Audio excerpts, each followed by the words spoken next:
그래서 이제 지난번에 했던 부분이요, 이 마음에 대한 얘기를 했었고요. 이 마음은 우리의 본 마음, 우리의 진정한 나의 본래 면목.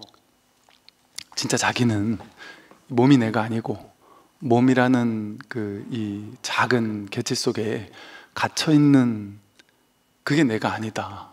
그게 내가 아니라 진짜 나는, 우리는 이 몸에 갇혀 있기 때문에 이 몸이 나니까 몸은 인과에 갇혀 있잖아요. 물을 먹어야지만 내가 살 수 있고 공기를 이렇게 들이마셔야만 내가 이 몸은 살 수 있잖아요. 공기가 없으면 이 몸도 없거든요. 그래서 먹지 않으면 내가 죽고, 그런 어떤 인과에 탁 갇혀 있는 존재란 말이에요, 이 몸은. 그런데 이 법은, 마음은, 자기의 진짜 본래 마음은 인과가 없다. 닫고 증득할 것도 없다. 닫고 증득할 것도 없다라는 것은 본래 깨달았기 때문에, 본래 이대로 붙였기 때문에 닫고 증득할 게 따로 필요하지 않고, 또 인과도 없다라는 것은 열심히 갈고 닦는 원인을 제공해서 부처라는 결과를 얻는 것이 아니다. 그리고 이 몸은 어떤 원인, 안 좋은 음식을 먹으면 몸이 나빠질 것이고, 운동을 안 해도 몸이 좀 찌뿌둥해질 것이고, 음식을 안 먹으면 내가 죽게 될 수도 있고, 이렇게 인과 속에 갇힌 게 우리의 몸이잖아요. 몸과 마음이잖아요. 몸뿐 아니라 마음도 그렇죠. 어떤 우울한 상황이라는 원인이 탁 만들어지면 그 결과로 마음이 우울해져요. 누가 욕하는 상황이 오면 그 결과로 마음이 화가 난단 말이죠. 이게 인과에 이렇게 갇혀 있단 말이죠. 근데 그거는 이 몸, 마음, 오온이라는 색수상행식이라는 오온을 나로 여길 때 그 오온은 그렇게 제한된 존재일 수밖에 없습니다. 이 몸에 갇혀있는 존재. 그러나 진정한 나의 본래 면목, 본 마음은 인과가 없다. 인과가 없다라는 건, 본 마음은 그냥 지금 늘 본 마음이기 때문에 원인을 제공해야만 이 결과를 얻는 게 아니란 말이죠. 또 이 본 마음은 인과가 없어서 이 육신의 몸은 태어난 걸 원인으로 살아가다가 언젠간 죽겠죠, 그죠? 이 유효기간이 다 되면 죽을 겁니다, 이 몸뚱아리는. 근데 우리 본 마음은 인과가 아니라서, 인과가 없어서 태어난 적이 없어요. 그러니까 늙고 병들고 죽을 일이 없습니다. 원인과 결과가 아니에요. 그러니까 우리 본 마음은 불생불멸하는 거죠. 이렇게 생멸하는, 유한하고 제한된 존재가 아니란 말이죠, 우리의 본래 면목은. 이게 되게 교리론 되게 간단한 문제인데 이게 되게 놀라운 일이죠. 나라는 존재가 이렇게 광대무변한 존재였구나. 지금 여기서 여지없는 부처였고, 여기 여지없이 지금 여기서 내 눈앞에서 곧장 허공과 같은 이 본 마음이 완전히 갖춰져 있다는 얘기잖아요, 이 말이. 그러니까 이 말이 곧 부처와 중생이 결코 다를 수가 없다는 불이법에 대한 이야기를 하고 있는 거거든요. 여기는 힘도 없고 모양도 없다. 이건 힘으로 따진다면 상상할 수 없는 어마어마한 힘인 거죠. 힘을 크다고 말할 것 같은 마하라고 할 만한. 근데 이게 힘이 없다라고 한 이유는 뭐겠어요? 이것과 견줄 게 없으니까. 이건 힘이 있다거나 없다라는 말로 도저히 할 수 있는 뭔가가 아니니까. 힘이 있다고 하려면 뭐에 비해서 힘이 있는 거잖아요. 비교해야지만, 둘로 나뉘어져 있어야지만 힘이 있다 없다가 나눠질 수 있거든요. 오로지 마음뿐이니까, 오로지 하나뿐이니까 이걸 힘이 있다고 할 수 있습니까? 없다고 할 수 있습니까? 힘을 있다고 하려니 대기대용이라고 해서 이 온 우주 전체를 이거 하나가, 이 마음 하나가 돌려 쓰고 있는 거니까 어마무시한 힘을 지닌 거죠. 근데 이걸 힘이라고 할 수 있느냐? 오로지 이거 하나뿐이라면. 그러니 이건 힘 있다 없다 이런 말로 이거를 제한할 수 없단 말이죠. 모양도 없다. 당연히 마음에 어떻게 모양이 있겠습니까? 마음에는 모양이 없죠. 그러니까 우리 눈으로 볼 수 있는 게 아니죠. 눈은 모양은 볼 수 있죠. 안근이 색경이라는 것을 접촉하듯이 눈은 모양과 빛깔을 지닌 것들만 볼 수 있어요. 근데 이것은 모양이 없고 빛깔이 없기 때문에 눈으로 볼 수 있는 게 아니에요. 코로 냄새 맡을 수 있는 것도 아니고 맛볼 수 있는 것도 아니고 만져지는 것도 아니고 상상으로 그려지는 것도 아니란 말이죠. 그러니까 우리가 마음속에서 아, 이게 부처구나 하고 상상이 되고 그림이 그려졌다면 그건 아니란 말이죠.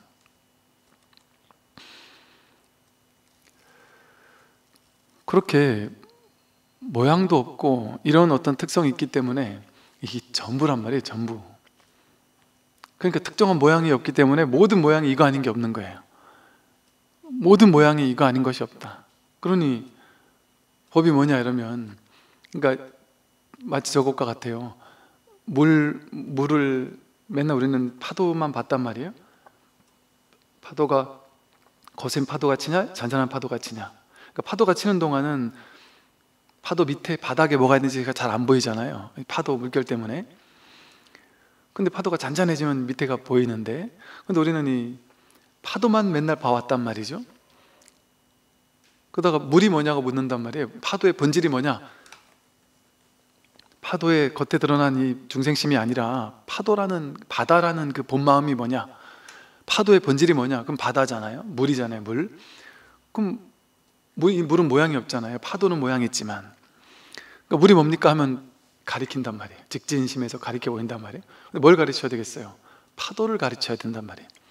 파도를 가르치면, 가르치는 사람은 파도를 가리킨 게 아니라 바다를 가리켰단 말이에요. 근데 보는 사람은 파도만 본단 말이죠. 그러니까 법이 뭐냐? 도가 무엇입니까? 이렇게 가리킨단 말이에요. 직진심한단 말이에요.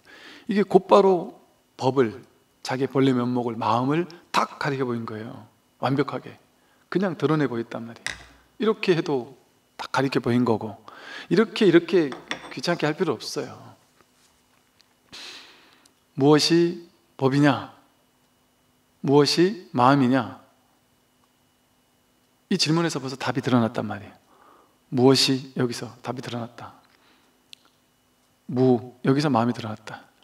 그러니까 즉심시불이라고 해요. 즉 일어났다 하면, 탁 작용이 드러났다 하면 그냥 그 즉시, 생각이 개입될 여지가 없이 그냥 그 즉시 법이란 말이에요. 손가락을 꼼지락거리든 숨을 들이쉬고 내쉬든 눈을 껌뻑이든. 그리고 옛날 스님께서는 제자가 도가 무엇입니까? 그때 앞에서 눈만 껌뻑껌뻑 거렸단 말이에요. 그러니까 이 양반은 모르나 보다. 답을 해주지도 않고. 그리고 떠나가는 제자도 있었고. 또 법이 무엇입니까? 물었더니 가까이 다가가서는 여기 실밥 하나가 터진 게 있는데 실밥 하나를 들어선 후 불었단 말이에요. 그게 법을 드러내 보인 거란 말이죠. 그 또 어떤 스승은 제자가 법을 깨닫겠다고 찾아왔는데 10년 동안 제자를 내 밥하라고 시키고 빨래하라고 시키고 나무 해오라고 시키고, 밥 해오면은 같이 맛있게 먹어주고, 아침에 일어나셨습니까 하면 인사 받아주고, 그러면서 내 법을 보여줬단 말이에요. 근데 이제 제자가 10년 만에 스승님, 저는 딴 데 가보겠습니다. 스승님 밑에서 깨달을 수가 없을 것 같네요. 아니, 법을 가르쳐 보지도 않고 법을 가르쳐 주지도 않는데 저는 이 법을 가르쳐 주는 딴 스승 찾아가겠습니다. 그랬더니 뭔 소리냐, 내가 10년 동안 단 하루도, 단 한순간도 너에게 법을 드러내지 않은 적이 없는데, 직진심하지 않은 적이 없는데, 이렇게 얘기를 한단 말이죠. 또 비슷한 경우에 어떤 제자가 스승님, 저는 떠나겠습니다. 법을 가르쳐주지도 않고 떠나겠습니다. 그랬더니 뭐 알아서 해라. 그 제자가 이렇게 언덕 넘어서 이렇게 떠나가더란 말이죠. 저 대형전 앞에 앉아서 저 언덕 밑으로 떠나가는 제자한테 누구야? 부르니까 제자가 휙 돌아보니까, 야, 법이나 가지고 가라. 매 순간 다 드러내 보여주고 있단 말이에요. 다 드러나 있다. 100% 드러나 있다, 이 법은. 그래서 명백하다고 하는 거예요. 근데 아까 그 비유와 비슷하게 조금 더 이제 실감나는 비유를 들은다면, 제가 이렇게 창문 바깥으로 바라보이는 풍경, 비유를 들잖아요. 서울에서 부산에 기차 타고 올 때 풍경을 보는데 풍경 바깥만 우리는 보고 산단 말이에요. 서울 부산 10번 왔다 갔다 해도 바깥을 보면서, 야, 봄이라서 꽃이 피는구나, 야, 여름이야 숲이 우거지는구나, 비가 오는구나, 하얀 설산이 이렇게 아름답구나, 그렇게 바깥 풍경만을 보고 온단 말이에요.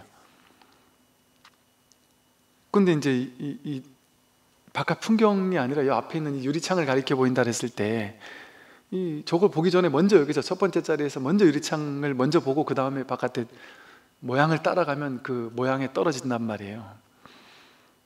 근데 모양을 보면 분별이 일어나죠, 그죠? 이건 아름답고 저건 추하고, 저 집은 뭐 어떻고 이 집은 좋고, 이런 식으로 분별을 따라가면 좋다 나쁘다가 있어요. 그래서 저런 집은 갖고 싶다, 저런 집은 갖기 싫다. 뭐 예를 들어 누가 막 싸우는 것을 보면 막 사람들 왜 저리 싸우나 하고 이제 마음이 막 동한단 말이에요, 그 모양을 쫓아가면. 근데 요거를 쫓아가면 이 앞에 있는 이 유리창을, 이 투명한 모양도 없는 이 유리창을 볼 때는 그런 분별이 있냔 말이에요. 분별 없단 말이죠. 그러니까 요거를 가리켜 보이는데 이게 뭡니까 물어보면, 그 뒤에 있는 사람이 뭐냐고 물어보면 자꾸 유리창을 가리킨단 말이에요. 그럼 이 유리창 요걸 가리키는 건데, 요 유리창을 이렇게 딱 가르칠 때 이 사람은 유리창을, 이 손가락을 보자마자 바로 손가락에 가리키는 바깥에 있는 모양을 쫓아가서 분별한단 말이죠. 그러니까 제가 이거를 이렇게 들어 보일 때는 이 컵을 얘기하는 게 아니란 말이에요. 여러분 이걸 컵이라고 딱 보면, 분별하면 이거는 유리창 바깥에 있는 모양을 쫓아가는 거예요. 그 모양을 가지고 좋으니 싫으니 하고 말하는 거란 말이죠. 근데 법이 뭐냐 하면 이렇게 명백하게 보여준단 말이죠. 이렇게 내려놓는 것으로써 명백하게 보여주고, 법이 무엇입니까? 이렇게 명백하게 보여주고, 이렇게 명백하게 보여준다, 이렇게 보여준단 말이에요. 늘 다름없이 언제나 법 하나를 보인단 말이에요. 언제나 법 하나를 보인다 말이에요. 매 순간순간 100%딱 지켜있단 말이에요. 분별하지 않는다면 무슨 말이 일어나든 무슨 뭐 동작을 하든 모든 작용이 그대로 법을 드러내 보이고 있다. 이게 먼저 첫 번째 자리예요. 이게 먼저 탁 드러나 있고, 그러고 나서 우리는 분별을 쫓아간단 말이에요. 근데 너무 오랜 세월 분별을 쫓아가던 게 습관이 되놓으니까 당연히 먼저 듣잖아요. 당연히 듣는 내가 듣는 저 소리를 듣는다, 그거는 분별이고, 그 분별 이전에 그 분별 안 해도 이거 누구나 이 들음, 둘로 셋으로 쪼개지지 않는 그냥 이거 하나, 그냥 바로 곧바로 여기서 생각을 개입하면은 바로 어긋나 버리죠. 이게 마음이니까 이 마음에 무슨 모양이 있겠어요. 그러니까 이렇게 말하죠. 이 마음은 마치 허공과 같아서 취할 수도 없고 버릴 수도 없다. 취부득 사부득이다. 이 마음은 허공과 같단 말이에요. 그런데 온 우주법계 전체에, 허공 전체에 눈이 달렸다, 이렇게 표현하기도 해요. 그냥 이걸 본단 말이에요. 이 본다라는 말을 다르게 말하면 안다, 이렇게 말할 수 있어요.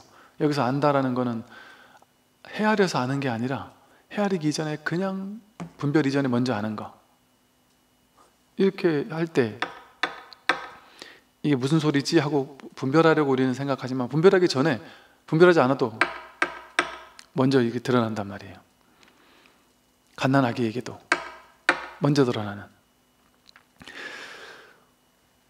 그러니 이거는 모양이 없고 허공과 같아서, 허공 전체에 이게 편만해 있으니까 허공과 같아서 취할 수도 없고 버릴 수도 없다. 이거는 취할 수 없습니다. 근데 우리들의 목적은 법을 취하는 게 목적이잖아요. 보통 사람들은 그러니까 법을 향해 달려가잖아요. 이제 법을 향해 나아간단 말이죠. 그래서 그걸 취하려고, 법을 잡으려고. 근데 이건 잡을 수가 없어요.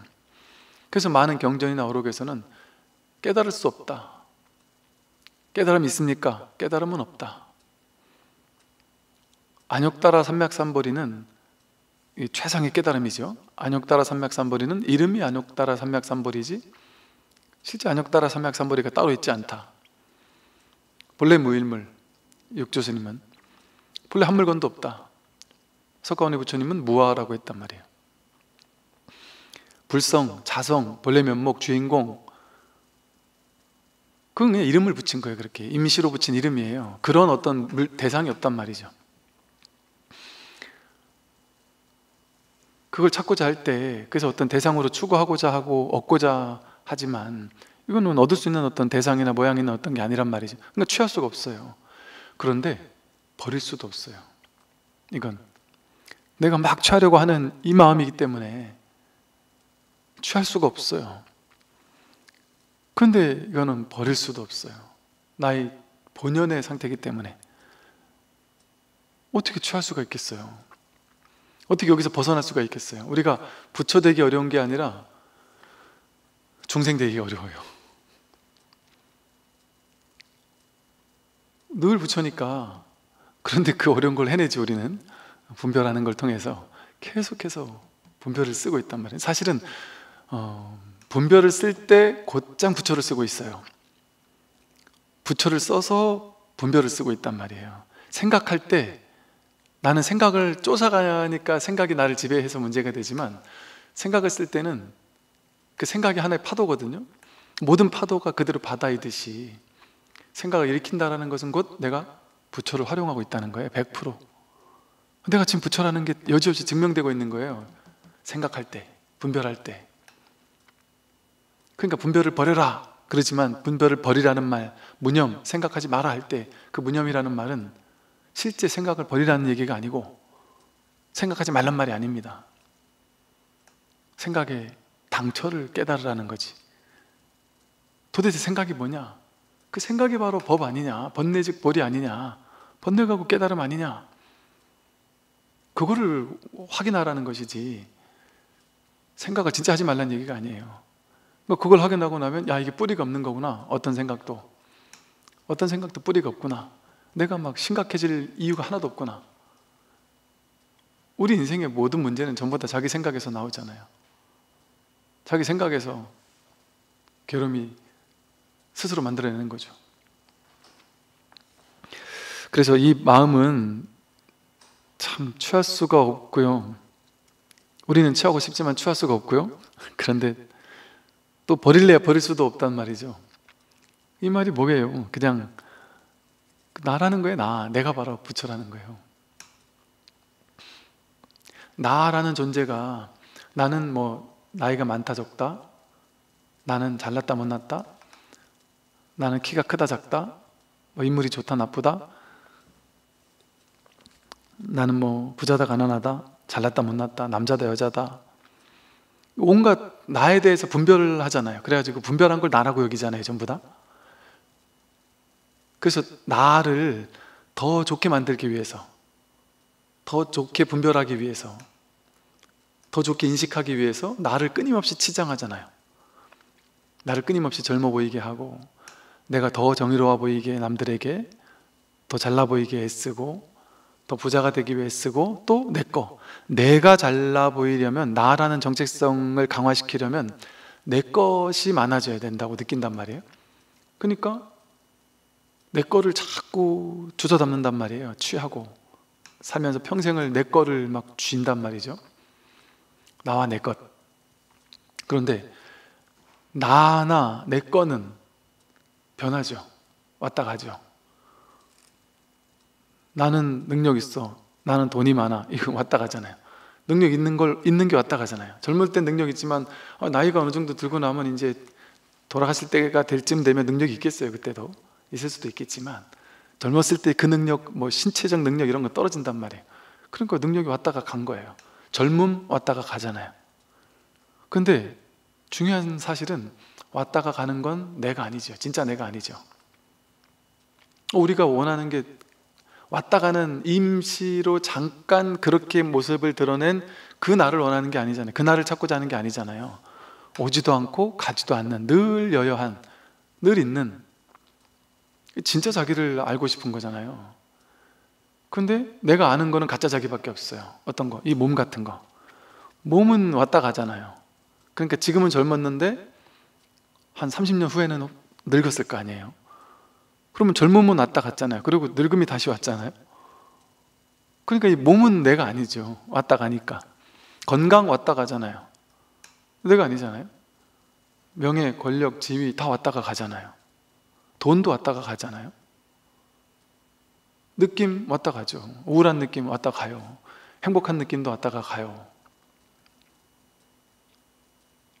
생각도 끊임없이 바뀌고 왔다가 가고, 의지, 막 뭔가 하고 싶은 욕망 같은 것도 왔다가 가요. 나이가 들면 뭐 다 좀 귀찮을 수도 있고, 또 다른 거에 즐거워할 수도 있고.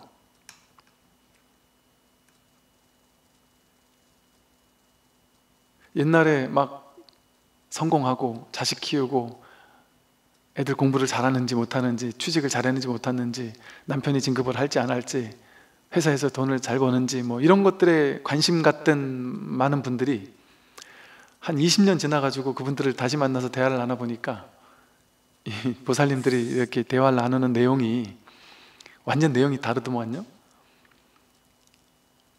어떤 보살님이 집에 옥상에 화분을 키우는데, 화분에 노란 민들레 이렇게 키운대요. 몇 개를. 그래서 그걸 민들레 잎을 뜯어서, 노후에 이제 은퇴하시고 두 분이 이제 집에 조용히 사니까 많이도 필요 없으니까 그냥 민들레 가끔씩 따다가 무쳐 드신대요.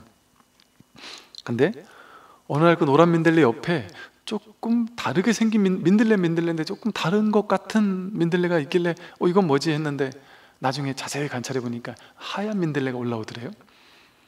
그러더니 그게 그 옆에 있는 화분까지 옮겨가서 하얀 민들레가 피더래요. 그 얘기를 너무 신나게, 너무 생기어리게 막 너무 재미나게 막 하고, 그 얘기를 옆에 있는 보살님들이 같이 막 신나게 듣고 있고, 와 신기하다, 그 어디서 왔을까 하면서, 그런 작은 것, 아무것도 아닌 일이 되게 재밌어진단 말이에요. 옛날에 이런 게 눈도 쳐다도 안 봤던 얘기들이 나중에 가면 되게 더 재밌어질 수도 있단 말이죠. 그러니까 젊었을 때는 나는 돈, 명예, 권력, 지위 엄청 관심이 있었지만 그건 왔다 가잖아요. 그 의지작용도 왔다 가요. 한때 자식 잘 됐으면 좋겠어, 이것도 왔다 가잖아요. 한때로 전부 다 왔다 가는 거잖아요. 오온 18개라고 부르는 오온은 색수상행식은 전부 다 왔다 가는 거예요. 그러니까 그건 내가 아니잖아요. 우리는 그 왔다 가는 걸 원하는 게 아니잖아요. 근데 여기에 지금 여기 눈앞에 그렇게 왔다 가지 않는 자기가 있단 말이에요. 근데 모양이 없어서 눈으로 볼 수는 없지만, 만질 수도 없지만,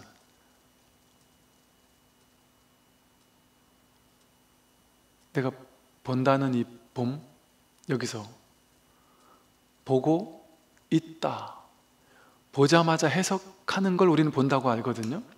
근데 해석은 어떻게 하든, 이걸 좋다고 해석하든 나쁘게 해석하든, 본다라는 사실을 통해서 보는 걸 우리는 쫓아가서 보이는 거에 떨어지잖아요. 그래서 보이는 거, 좋은 거는 취하고 싫은 건 버리고 싶잖아요. 그건 보이는 거에 끌려다니는 거예요. 근데 본다라는 이 사실, 이 회광반조 돌이켜서 보이는 그게 뭔데, 이건 시계고 이건 컵이야 라고 이렇게 보이는 내용물을 보다가, 평생을 보다가 이 보는 이놈을 돌이켜 본단 말이에요.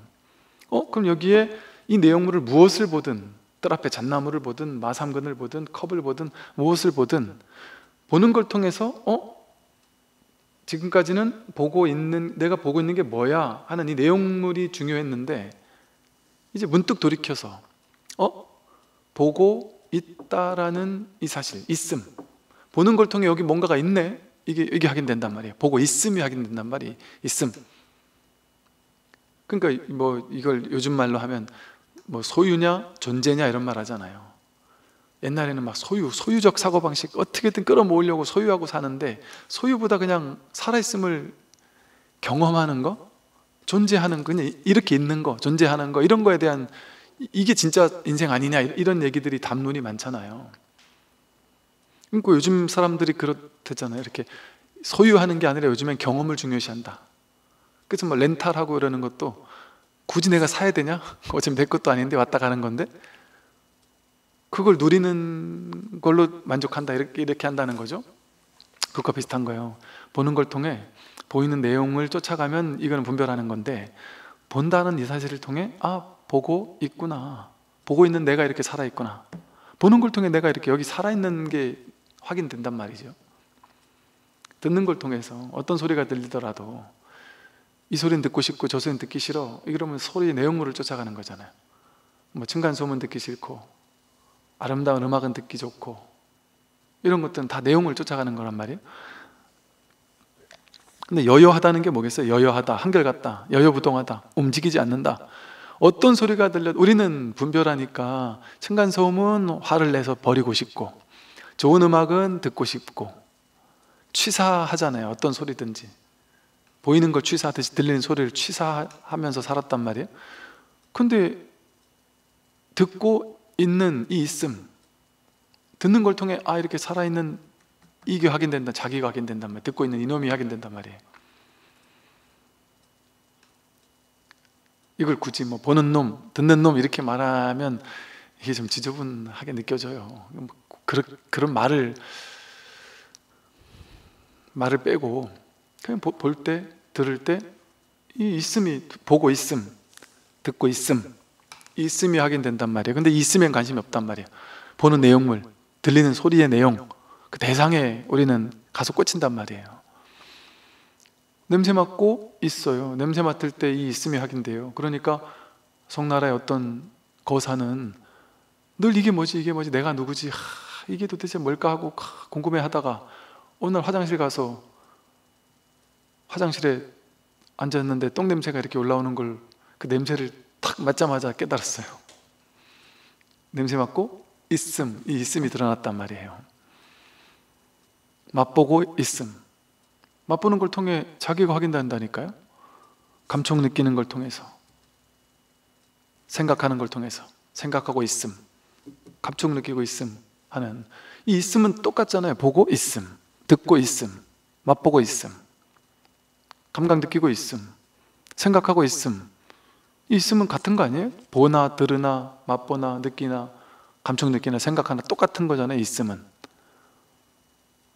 볼 때도 이게 확인되고, 들을 때도 이게 확인되고, 여기서도 이게 확인되고, 냄새에서도 이게 확인되고, 오로지 이 하나만 확인된단 말이에요. 이게 보는 게 따로고 듣는 게 따로가 아니에요. 이 하나가 보고 이 하나가 듣는단 말이에요. 눈이 보고 귀가 듣는 게 아니에요. 눈 감고 있어도 보고요, 눈 뜨고 있는데도 눈앞에를 안 보고 어떤 이미지가 그려지기도 해요. 심지어 눈 감고 잠을 자는데도 잠 속의 세계가 환히 보고 있어요. 우리가 누가 보냔 말이에요. 눈동자가 보는 거면 뭐, 눈동자는 이렇게 이걸 보고 있는데 나는 딴 걸 이미지를 그릴 수 있잖아요. 이놈이 보는 거예요. 이 마음이, 자기 마음이 보고 듣고, 그 마음이 보고 그 마음이 듣고, 눈으로 가면은 본다라는 작용을 일으키고, 귀로 가면 듣는다라는 작용을 일으키고, 코에서 냄새 맡는다라는 작용을 일으키고. 근데 이게 다른 게 아니란 말이죠. 근데 우리는 볼 때 보이는 거 쫓아가서 보이는 거를 좋다 나쁘다고 분별하고, 좋은 건 취하려고 하고 싫으면 버리려고 하는 요것만이 우리 세상의 전부인 줄 알았어요. 지금까지 우리는 그것만이 내 인생의 전부인 줄 알았어요. 그걸 부처님이 뭐라고 하셨냐면, 안이비설신의 색성형 미촉법, 안식, 이식, 비식, 설식, 신식, 의식이라고 해서 18개라고 불렀어요. 그래서 반야심경에 무안이비설신의 무색상형 미촉법, 무안개 내지 무의식계, 즉 눈, 귀, 코, 혐음, 뜻도 공하고 실제가 아니야. 색상형 미촉법도 공하고 실제가 아니고, 안식, 봐서 분별되는 좋다 나쁘다는 분별, 그거 진실이 아니야. 소리를 듣고 분별하는 인식, 그것도 진실하지 않다. 그 육식이 공하다. 그러니까 18개가 공하다 이랬단 말이에요. 우리는 18개가 전부인지 알고 살았는데 18개는 실제가 아니라 했단 말이에요. 18개는 어떻게 일어나는 거냐면, 18개는 12처를 연으로 육식이 생겨요. 또 12처는 어떻게 생기느냐? 눈, 귀, 코, 혐음, 뜻을 인연으로 색상 미촉법이 생겨요. 색상 미촉법을 인연으로 눈, 귀, 코, 혐음, 뜻이 생기고, 눈이 있으니까 보는 거고, 보이는 게 있으니까 눈이 있는 거예요. 내가 있으니까 세상이 있고, 세상이 있으니까 내가 있는 거예요. 내가 없으면 세상이 있습니까? 여러분이 없으면 저 별이 있나요? 여러분이 없으면 2500년 전 부처님이 계신가요? 여러분이 없으면 지금 푸틴이 일으키는 전쟁 저런 게 실제 있나요? 내가 있으니까 그 모든 게, 이 세상 전체가 있단 말이에요. 주관이 있으니까 객관이 서로 인연 따라 있단 말이에요. 이렇게 이 소리가 실제 있는 게 아니라 인연을 가해주면 이게 소리가 탁 만들어지듯이, 인연 따라 만들어진 이 소리는 분명히 진짜 있는 것 같은데 진짜 있는 게 아니었어요. 인연을 화합하니까 잠시 있는 것 같았는데 이게 진짜 있는 게 아니란 말이에요. 이렇게만 있어요. 인연 따라서 있어요. 인연 따라 있는 건 실제 있는 게 아니에요. 임시 가합이라고 불러요. 임시적으로 거짓을 이렇게 화합되니까 그 있는 것처럼 잠시 형성되어 있는단 말이죠. 그러니까 보는 나를 인연으로 보이는 것이 드러난단 말이에요. 또 보는 내가 본다라는 인연을 통해서 분별이 일어난단 말이죠. 그래서 우리가 세상을 분별하고 세상이 이렇다, 좋은 곳이다, 나쁜 곳이다, 나다, 세상이다, 이런 걸 분별한단 말이에요. 자기가 18개를 쫙 펼쳐내는 걸 통해서. 우리가 아는 건 28개밖에 없단 말이에요. 보는 나, 보이는 것, 보자마자 하는 해석, 이게 전부라고 알고 살았단 말이에요. 근데 초기 불교에서는 따로 자성이니 본래 면목이니 이런 말을 애초부터 쓰질 않았어요.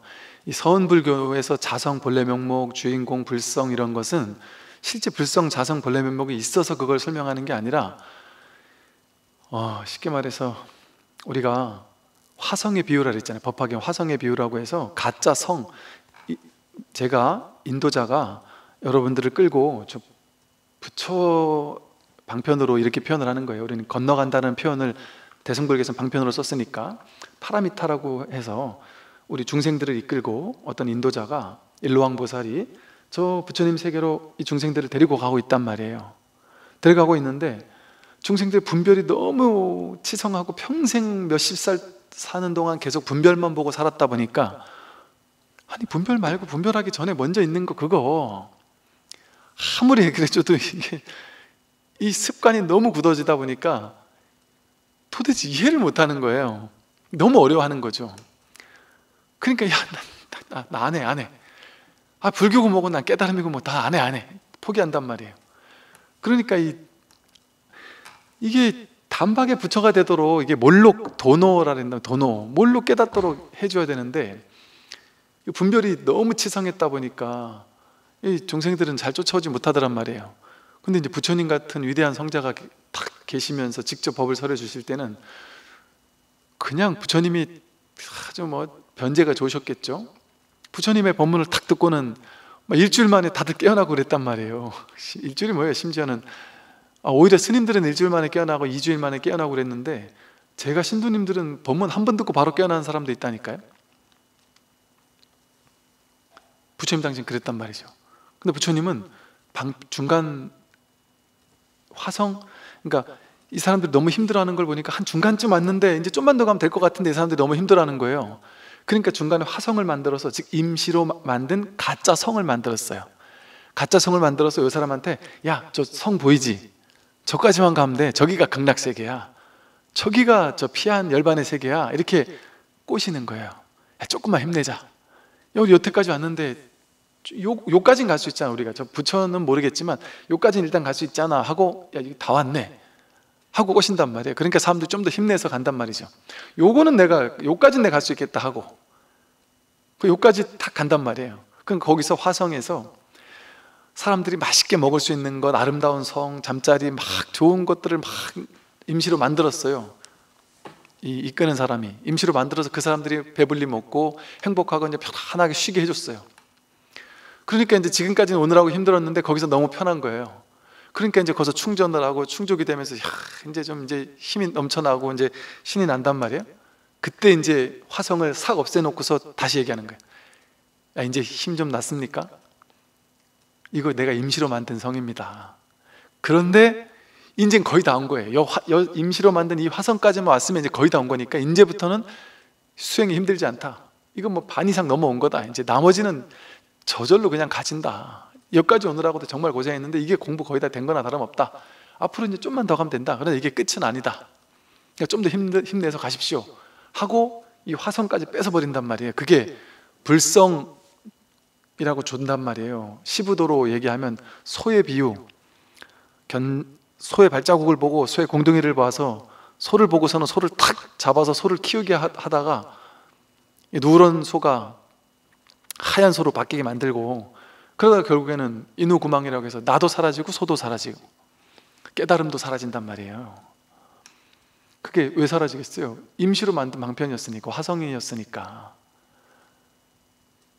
그렇게 선에서는 왜 했느냐 하면 사람들을 단박에 부처자리까지 가게 하는 것은 쉽지 않단 말이에요. 인도 불교가 그걸 증명했단 말이에요. 그 부처님 열반 이후에 한 500년, 1000년 되도록 인도 불교에서 그 이후에 부처님 같은 도인이 안 나타났잖아요. 부처님 당시 빼고는. 그러니까 이거는 부처님 계실 때는 됐지만 부처님이 떠나시니까 이게 안 되는 거구나. 근데 이제 중국에서는 이 인도 같은 그런 브라만교 같은 아트만 이런 게 없었단 말이에요. 그러니까 중국에서는 이런 방편을, 기가 막힌 방편이 있음에도 인도에서 못 써먹었었는데 중국에서는 이걸 써먹을 수 있는 토양이 갖춰졌단 말이에요. 아트만인 이런 게 없으니까. 그래서 이 중국이라는 곳에서 이 선이라는 것이 나타나고, 또 그 중국에서 선이 나타난 게 아니라 주목을 받은 거죠. 좀 더 세련되게 이렇게 변모한 거죠. 그게 그 토대는 이미 부처님 당시, 석가모니 부처님 당시에 아함경 닉가에 자성 청정심이라는 마음, 열반 해탈도 마찬가지예요. 그렇게 있었고, 그 나중에 이제 대승불교에 오면 열애장 사상이라고 있었어요. 열애장 사상으로, 또 인도에서는 열애장 사상보다는 중간 사상과 유식 사상이 인도에서는 더 환영받았지만, 이 열애장 사상이 중국에 와서 이제 더 큰 어떤 그 자리를 잡으면서 이게 선불교로 이게 번모했다고도 볼 수 있죠. 그러니까 이 선불교가 우리들에게, 일반 중생들에게는 그냥 윗바사나 열심히 해가지고 초기 불교만 얘기를 해서 무아다, 나라는 거 없다, 무아를 주장하는 건 다 거짓말이다, 그렇게 처음부터 얘기해가지고 윗바사나 해가지고 부처 뗐다는 사람 봤습니까? 깨달았다는 사람 많지 않단 말이에요. 대중에게는 간혹 있겠지만. 그리고 간혹 있는 분들이 깨달은, 예를 들어 여러분 저 남방불교에 보면 요즘에 한때 지금도 마찬가지지만 뜨든 스님이, 우리가 잘 알고 있는 윗바사나의 성자 아잔차 이런 스님 계시잖아요. 그분은 윗바사나를 가르치는 성자라고 하지만 선불교 하는 스님들이, 그 아잔차 스님이 깨달은 내용을 읽어보면요, 이거는 선사 스님이 깨달은 것과 똑같은 과정을 겪었어요. 그래서 이분의 깨달음의 내용을 보면 딱 서원불교예요. 그래서 이 많은 윗바사나 성인들이 있지만, 예를 들어 아잔차 같은 이런 스님들의 어떤 그 방편은 물론 이제 좀 윗바사나 쪽에 이런 게 있지만, 그 뿌리가 이 선불교와 전혀 다르지 않아요. 깨달았다라는 스님들은 전부 다 이렇게 깨닫거든요. 그래서 이 선이라는 게 정말 대단한 공부 방법인 것이, 우리가 부처가 되는 거는 쉽지가 않아요. 성철 스님 말씀하셨듯이 해오는 진짜 깨달음 아니다, 증오를 해야만 진짜 깨달음이다 하시면서, 증오를 했느냐, 그 증거로 네가 몽중이려 무슨 또 뭐예요, 숙면이려, 그 세 가지 이려가 되느냐, 안 된다 이런단 말이죠. 그거는 이게 돼야지만 진짜 부처 이런 거보다도, 그게 안 된다라는 거를 통해서 본인이 미진하다라는 것을 자꾸 찔러주는 거예요. 그래서 이 해오, 초견성, 이거는 진짜 깨달음이 아니다. 이게 이제 중간에 화성에 비유하듯이 중간에 이제 겨우 중간에 온 거 정도밖에 안 된다. 근데 그 당시 이제 내가 깨달았니 하면서, 견성했다 하면서 막 좀 깨달았다는 상을 내세우는 스님들이 계셨겠죠. 그런 분들을 위해서 이렇게 진짜 증오만이 진짜다라고 하듯이, 여러분 법문 듣다 부처님 될 수 있어요 이렇게 얘기를 하면서, 제가 여러분 부처님 돼야 되지 않겠습니까? 지금 깨달아 부처가 돼야 돼요 이렇게 얘기하면, 여러분 이게 현실감이 있습니까? 현실감이 잘 없어요. 내가 부처가 된다고? 지금 내 생각엔 2500년 동안 부처님 같이 된 사람들은 잘 없는데, 심지어 부처님 당시에 부처님 제자들 10대 제자조차 부처님이 보기에는 아주 아직 공부 멀었다라고 했을 정도인데, 부처님 같은 사람이 된다는 건 너무 먼 일처럼 느껴진단 말이에요, 우리가. 그러니까 그 중간에 화성의 비유 같이, 그래, 부처 일단 견성, 자기 성품을 확인해라, 내가 누군지 먼저 확인해라, 이렇게 얘기한단 말이에요. 그 견성에서 내가 누군지 확인하고 나면 그 자리가 바로 도노돈수 자리예요. 사실은 이 법의 자리에서 보면 성품을 확인했을 때가 도노돈수예요. 더 이상 닦을 게 없어요. 그런데 이것을 중생의 측면에서 봤을 때, 그러니까 똑같은 견성인데 이걸 법의 자리에서 보면 도노돈수에서 공부 끝난 거예요. 그런데 중생의 측면에서 봤을 때는 여전히 닦아야 할 업습이 있단 말이에요. 자기 습관을 조복받지 못한단 말이에요. 부처님 당시도 이 부처님은 열반하시기 전에 몸이 있는 동안은 완전한 열반일 수 없다고 하셨어요. 반열반이 아니다, 유여의 열반, 아직 몸뚱아리를 여의지 못한 열반이라 완전하지 못하다고 하셨어요. 부처님도 현실적으로 보면 좀 우리 중생의 눈으로 봤을 때는 부처님인데 왜 저러셨지 싶을 만한 일들이 많거든요. 부처님도 썩은 음식 먹으면 배탈 나시고 우리랑 똑같단 말이에요. 왜? 아직 유여의 열반이기 때문에 완벽한 깨달음이 아니었단 말이에요. 이게 한편으로는 이게 여러분들의 기대를 좀 깨는 소리일 수도 있고, 한편으로는 이거를 알아야 공부를 제대로 할 수 있기도 한데, 견성을 한 것은 놀라운 공부이긴 해요. 부처님 법의 측면에서 보면 도노돈수니까 공부 끝난 거예요.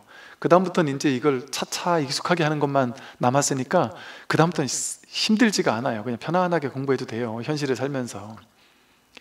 그런데 또 이제 중생적인 측면에서 봤을 때는 도노했어도 그건 아직 공부 먼 거예요. 업습을 조복받는데 오랜 시간이 걸린단 말이에요. 오랜 시간이 걸려요. 그래서 여전히 깨달았는데도 탐진치 삼독이 그대로 남아있어요. 한동안은 꽤 오랜 세월.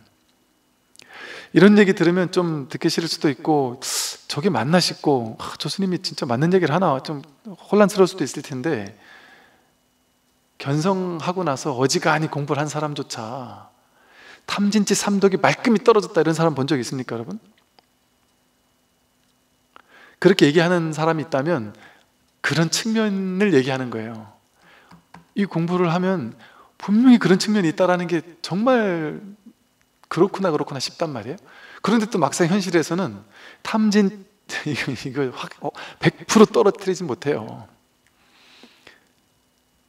그런데 그 본질을 아니까 좀 과하게 탐내지 않게 돼요. 과하게 화내지 않게 되는 정도? 그리고 그 업습이 상당히 또 조복받으면 받을수록 그게 이제 좀 가벼워지겠죠. 그러니까 이제 적절한 통제 가능한 범위에서의 욕심. 인생을 살려면 이 몸뚱아리를, 깨달은 사람은 밥 안 먹고 살 수 있습니까? 밥 먹고 살아야 되거든요. 그럼 100% 욕심 없애고 산다, 이게 불가능해요, 사실은. 어찌 보면. 왜? 이 몸이라는 건 그 욕심이 없이는 살 수 없잖아요. 몸은, 욕망은. 안 그렇습니까? 모르겠어요. 제가 만난 많은 깨달았다 하는 사람들도 모르겠습니다. 욕심을 100% 다 뗐다 이렇게 얘기할 수 없어요. 그 누구도. 모르겠습니다. 그런 사람 있을 수도 있겠죠. 부처님 같은 분도 있을 수 있겠지만, 즉 이 말은 한편으로는 듣기 서운한 얘기일 수 있는데, 한편으로는 이게 바로 깨달음이에요. 이게 바로 보살이에요. 보살, 보리 살타. 보리 깨달음이면서 동시에 살타, 중생이거든요. 이게 유효의 열반이에요. 열반은 열반인데 아직 완전히 깔끔하지 않은 열반이에요. 그러니까 이게 제가 좋아하는 말이 해오예요. 해오. 성철스님 같은 분은 해오는 그건 깨달음도 아니다 하고 욕을 하실 수 있겠지만, 그 의미도 충분히 이해가 가고, 맞다, 해오라고 해라. 깨달았어도, 견성했어, 자기 성품 확인했어도 그건 해오일 수밖에 없다. 진루 스님의 말씀처럼 완전히 내가 증오라는 건 정말 탐진치 삼독이 탁 떨어져서 깔끔한 것을, 부처님같이 된 것을 증오라고 해야 되지 않겠어요?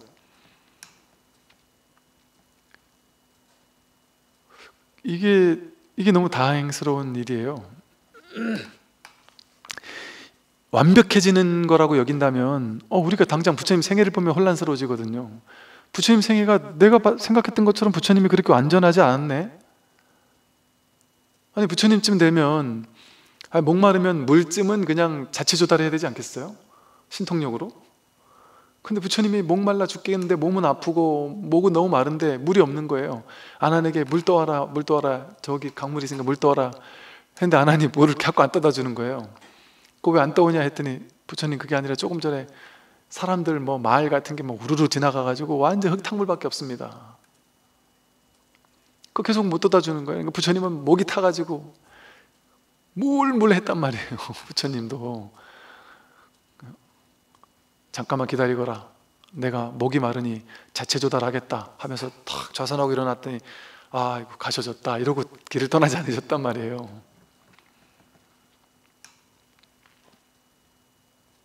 우리는 그런 걸 꿈꾸잖아요. 여러분 부처님 같은 스승을 원합니까? 아니면은 신통자제한 스승을 원합니까? 우리는 신통자제한 스승을 원해요. 부처님처럼 물 한 모금 없어가지고 목마른 그런 사람을 원하지 않아요. 그걸 어떻게 안 해야 하면 정말 세상에 많은 사람들이, 지금 여러분들은 안 그러시겠죠? 제가 그동안 만난 많은 사람들이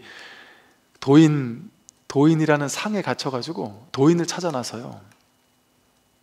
그런데 제가 만나기로는요, 외도 사이비 스승이 됐든 정법의 스승이 됐든 우리가 상상하는 그런 도인은 없어요. 만나본 적이 없습니다. 제가 도인 흉내 잘 내는 사람은 많죠. 그리고 사람들은 그 도인 흉내에 뻑가죠. 도인 흉내를 내는 사람은 왜 내겠어요? 사람들을 속이려고. 근데 우리는 뭐에 속느냐 하면 그렇게 평범한 부처님 같은 그런 평범한 일상사. 여러분 전에 말씀드린 조주 스님이니 뭐 선사 스님들 막 화려했던 인생일 것 같잖아요. 그렇지 않다니까요. 조주 스님이 앞 동네에 사는 할머니 할아버지들이 절에 와서 보호시는 하나 안 하면서 절에 와서 오히려 소 델다 놓고 맨날 이 풀 뜯어가기나 하고 나한테 도움 하나도 안 주고 나를 너무 무시한다. 이거 내가 큰 스님인데 말이야, 날 너무 무시한다, 내가 이렇게 무시당하고 산다 이러고, 먹을 것도 때거리가 없어가지고 밥 한 끼 먹기가 힘들다 그러셨다니까요. 조주 스님이 그러면서 하셨다니까요. 그게 도인이에요. 척 보고서는 거사님 올해를 조심하십시오. 내년을 조심하세요. 특히 돈 조심하세요. 어느 방위로 이사 가면 안 됩니다. 올해는 절대 사업하면 안 됩니다. 제 눈엔 다 보입니다. 저 귀신이 몇 마리가 쫓아다니고 있네. 무슨 뭐 천도나 굿이나 뭐 하다 말고서는 보인다고 막 뭐 보일 수도 있죠. 그게 대단한 거냔 말이에요. 그걸 보는 게 대단한 거냔 말이에요. 신통력이 대단한 게 아닙니다, 여러분. 이게 대단한 거예요. 이걸 들을 줄 아는 이게 대단한 거예요. 우리 누구나 다 쓰고 있는 게 이게 대단한 거라니까요. 신통자제한 게 대단한 게 아니고. 세상 우리 대중 인생사는 다수결이 이기는 거잖아요. 우울증, 뭐가 우울증이에요? 다수가 우울하지 않으니까 우울한 게 문제가 되잖아요. 다수가 이게 맞다고 하면 그게 맞는 거잖아요. 그런데 그런 우리 독특한 도인이라고 하는 사람들은 소수잖아요, 소수. 일반인들이, 민간인들이 귀신이 보인다 이러면 왜 정신병원에 잡아놓으면서 도인 흉내 내는 사람이 보인다 이러면 가서 막 굽신굽신하면서 돈을 갖다 바쳐야 되겠습니까? 그래서 수많은 스님들이 신통자제함을 절집안에서는 항상 임재 스님 말씀처럼 물 위를 걷는 것이 신통이 아니다. 물 깊고 밥하는 게 신통이고 길 위를 걷는 것이 신통이다. 배고프면 밥 먹을 줄 아는 이것이 신통이지, 밥이 없다고 해서 뚝딱 신통력으로 밥을 착 만들어내는 그게 신통이 아니다 했단 말이에요. 근데 우리는 뚝딱 밥도 만들어내고 뚝딱 돈도 만들어내고 뚝딱 로또 당첨번호를 딱 아는, 여러분 지구상에 있는 도인들 중에 자기가 로또 번호 딱 알아가지고 딱 내가지고 로또 당첨된 도인이 있나요? 자기가 죽는 거 안 죽게 만드는 도인 맞습니까? 남들 병 고쳐준다고 하면서 자기 병 고치고 자기 죽지 않도록 만드는 도인 맞냔 말이죠.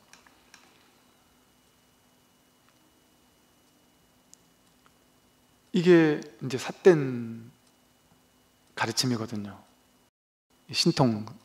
신통자제함.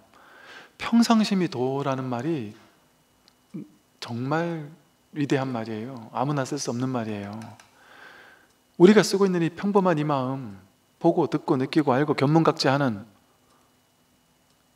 이게 도예요. 근데 이걸 떠나서 우리가 늘 쓰고 있는 이 도는 관심이 없고, 너무 흔하니까 관심이 없고,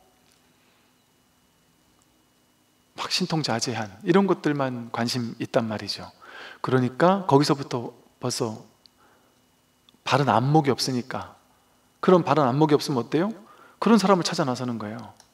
그럼 평범한 도를 가르쳐주는 사람은 성이 안 차는 거예요. 관심 없는 거예요. 평범한 것은 뭔가 이렇게 아우라가 막 풍기고 뭔가 범상치 않고, 저는 옛날부터 그건 아니었던 것 같아요. 도인은 뭐 어마어마한 아우라와 막 카리스마를 뽐내야 될 것이다 이런 생각은 없었던 것 같아요. 그냥 동네 할아버지 같을 것이다, 오히려 그런 느낌이 더 가까웠죠. 오히려 천진난만한, 그 옛날에 도인 스님들 애기들하고 노는 거 좋아하고, 그래서 그런 얘기 있어요. 선방에 있는 스님들이 마치 천상세계 신들처럼 너무 심플하고 단순한 삶을 사니까 오히려 별것 아닌 뭐 대중공양 과자 들어온 거, 맛있는 과자 서로 먹고 싶어서 욕심 부린다, 애들같이. 그럼 다 그때뿐이다, 못 먹으면 뭐 그때뿐이고 그러겠죠. 그러니까 그런 그래서 천진도인이라고 하죠. 그게 진짜 도인 아닐까요? 그 사실은 법의 자리에서 보면, 아까 제가 법의 자리에서 보면 견성한 그게 바로 부처다라 했잖아요. 근데 사실은 이 법의 자리에서 보면 견성하면 부처가 아니라 지금 이대로 부처예요. 전부 다 완전하게 부처예요. 100% 부처를 스스로 증명하고 있으니까, 매 순간 보고 듣고 느끼고 맛보고 알고 생각하고 하는 걸 통해서 100% 자기가 자기 부처를 증거하고 있으니까. 그러니까 이게 문득 자기를 확인하는 거지 다른 거를 깨닫는 것이 아니다. 그래서요, 이건 이제 마치 허공과 같아서 취할 수도 없고 버릴 수도 없다고 했어요. 이 마음은요, 산이나 강, 석벽 따위도 장애가 되지 않으며 나타나거나 숨거나 가고 오미 자제하여 신령스럽게 통한다. 이 마음은 여러분의 진짜 본래 면목이라는 이 한마음, 일심, 이 마음은 산이나 강이나 석벽이 이걸 가로막을 수가 없어요. 산이 이거고 강이 이거고 바다가 이거니까 어디에도 걸림이 없단 말이에요. 확 통한단 말이에요. 산이나 강이나 석벽 따위도 장애가 되지 않아요. 어떤 것도 장애가 되지 않아요. 그 모든 게 다 이거니까. 그런데 나타나기도 하고 숨기도 하고 가기도 하고 오기도 한단 말이에요. 자제하게. 여러분이 이렇게 집에 있다가 법당에 오기도 하고 회사 가기도 하고 친구 만나러 가기도 하고 가고 오면 자제하잖아요. 그리고 지금 여러분이 나타내고 숨기는 게 자제하잖아요. 이거 뭐 화엄경에서도 은현자제 뭐 이런 말을 써요. 숨기고 드러내는 게 자제하다. 여러분 지금 여러분이 제 얘기를 들으면서 이렇게 고개 끄덕이잖아요. 이게 지금 드러내고 있는 거예요. 근데 지금 드러나고 있는지 모른단 말이에요. 100% 드러나 있는데도 모른단 말이에요. 숨어 있다고 착각하는 거예요.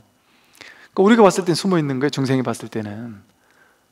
근데 사실 숨어 있는 게 아니라 환히 드러나 있단 말이에요. 숨어 있는 게 드러나 있는 거고 드러나 있는 게 숨어 있는 거예요. 우리는 아무리 봐도 안 보이니까, 분별된 대상밖에 안 보이니까 숨어 있다고 착각한단 말이에요. 근데 이건 숨기고 드러내고가 둘이 아니에요. 그러니까 자제하다고 하는 거예요. 100% 드러나 있어요. 근데 우리가 숨겨 있다고 자꾸 생각하는 거지. 그래서 나타나거나 숨거나 가고 오미 자제하다. 나타나든 숨든 가든 오든 늘 이것을 떠나지 않으니까, 이 마음을 떠나지 않으니까. 그래서 신령스럽게 통한다. 신령스럽다. 생각으로는 이해할 수 없다. 확 통해 있다. 이거 아닌 거 없으니까 어디에 가로막히는 게 있겠어요? 장애가 없다. 이걸 가로막을 게 없다. 이 법을 가로막을 게 어디에도 없다. 오온의 산을 벗어나서 생사의 바다를 건너게 하므로 어떤 업도 이 법신을 구속하지 못한다. 오온의 산을 벗어난다. 오온이 나잖아요. 나와 세계라고 우리가 느끼는 본별들. 색, 수상행식. 색은 물질적인 거고 수상행식은 정신적인 요소지요. 물질 정신이라는 이게 하나의 산인 것처럼 나를 탁 가로막는 것 같단 말이에요. 내가 길을 가는데 산이 확 가로막혀 있으면은 툭 통해 가지 못하잖아요. 가로막는 거잖아요. 근데 뭐가 내가 부처되는 걸 가로막을까요? 오온의 산이, 오온이 나라 그러잖아요. 나라는 아상, 아집. 이게 우리 공부를 방해하는 거예요. 방해하는 장벽. 우리를 방해하는, 우리의 깨달음을 가로막는 방해물은 오로지 오온이에요. 오온. 몸과 마음이 나라는 이 허망한 망상, 그것만 없으면 곧장 깨달음이란 말이죠. 근데 그 몸과 마음이 나다라는 그런 허망한 망상을 넘어서지 못하다 보니까 신령스럽게 통하지 못하는 거예요. 이 오온의 산을 훌쩍 벗어나서 생사의 바다를 건너게 한단 말이죠. 이 마음 공부가, 이 불법이. 오온의 산을 벗어난다. 내가 몸과 마음이 나라는 것에서 훅 벗어난단 말이에요. 그러면 당연히 생사의 바다를 건너게 되는 거예요. 그게 그 죽지 않는다는 얘기가 아니에요. 몸은 죽어요. 그런데 깨달은 거예요. 내가 이 몸이 아니구나. 이 몸은 죽을 수 있지만 진정한 나는 죽을 수가 없구나. 나는 태어난 적도 없고 죽을 수도 없구나. 불생불멸이구나. 오지도 않고 가지도 않는구나. 불구부정이고 불생불멸이고 불일불이고 늘 한결같은 그냥 오로지 법 하나뿐이란 말이죠. 그래서 이걸 깨닫고 나면 생사해탈한다는 게 겉으로 봤을 때는 죽죠. 그러나 죽어도 죽는 게 아니에요. 죽음이 없다라는 사실을 깨달으니까.